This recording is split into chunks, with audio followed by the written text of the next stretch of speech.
మా ఇంట్లో ప్రతిరోజు వచ్చే ఒక క్వెషన్ మార్క్ స్టేట్ ఏంటి అంటే డిన్నర్‌లోకి ఏం ప్రిపేర్ చేద్దాము అని చెప్పేసి. అర్జున్ తినేటట్టు ఉండాలి అండ్ మాకు గూడా సార్టెడ్‌గా ఉండాలి. సో, అలా అనుకున్నప్పుడు వచ్చిన రెసిపీయే వచ్చేసి టొమాటో రైస్. దీని రెసిపీలోకి వెళ్ళిపోతే ఫస్ట్ ఆనియన్స్‌ని చిన్న చిన్న పీసెస్‌గా కట్ చేసి పెట్టుకోండి. కొంచెం కరివేపాకు, పచ్చిమిర్చి కూడా పక్కన తీసి పెట్టుకోండి. మీ రైస్ క్వాంటిటీని బట్టి 2 ఆర్ 3 టొమాటోస్‌ని ప్యూరీ చేసి పెట్టేసుకోండి. అండ్ రైస్‌ని కూడా బాయిల్ చేసి పక్కనుంచేసుకోండి. దెన్ ఒక కడాయిలో ఆయిల్ పోసుకున్న తర్వాత దాన్ని వేడెక్కాక ఆవాలు, జీలకర్ర, శనగపప్పు, మినపప్పు అవన్నీ వేసుకొని మంచిగా అరోమా వచ్చే వరకు బాగా ఫ్రై చేసుకోండి. పోపు దినుసులు ఫ్రై చేసేటప్పుడు మాత్రం కొంచెం మీడియం ఫ్లేమ్ లో పెట్టుకోండి. అవి ఈజీగా ఈ ప్రాసెస్ లో నా చేయి తగిలి బై మిస్టేక్ నేను చేసి పెట్టుకున్న ప్యూరీ మొత్తం కింద పడిపోయింది. సో ఇంకా చేసేదేం లేక స్టవ్ ఆఫ్ చేసేసి మళ్ళీ ప్యూరీ ప్రిపేర్ చేసుకున్నా. నెక్స్ట్ పోపు దినుసులన్నీ వేడెక్కేసిన తర్వాత దాంట్లో ఆనియన్స్ వేసేసుకొని ఉప్పు పసుపు వేసేసుకొని ఆనియన్స్ ని బాగా ఫ్రై అవ్వనివ్వండి. ఆనియన్స్ ఎంత మంచిగా మగ్గి ఎంత బాగా ఫ్రై అయితే అంత టేస్ట్ ఉంటుంది. ఆనియన్స్ ఎప్పుడు పచ్చి పచ్చిగా ఉండకూడదు. నెక్స్ట్ దాంట్లోకి కొంచెం కరివేపాకు, స్లిట్ చేసి పెట్టుకున్న పచ్చిమిర్చి ఉంది కదా, అది కూడా వేసుకొని మంచిగా ఫ్రై చేసుకోండి. ఆనియన్స్ గోల్డెన్ బ్రౌన్ లోకి వచ్చిన తర్వాత మాత్రమే మనం ప్యూరీ చేసి పెట్టుకొని ఉన్నాం కదా టొమాటోస్ ని, అవన్నీ కూడా దాంట్లోకి వేసేసేయండి. ఈ tomato puree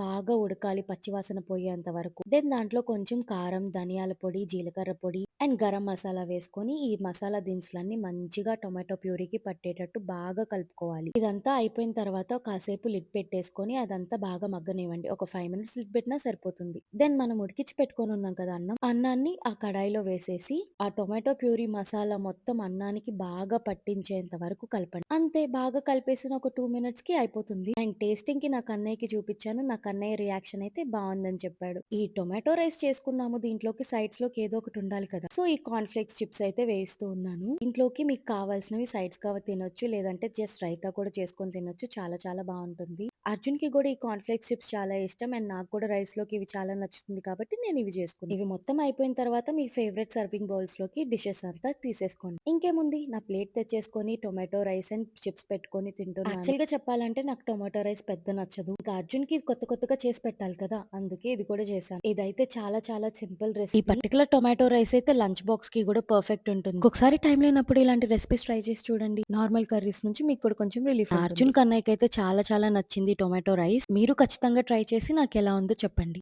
I'll see you all with the next one. Bye bye, take care.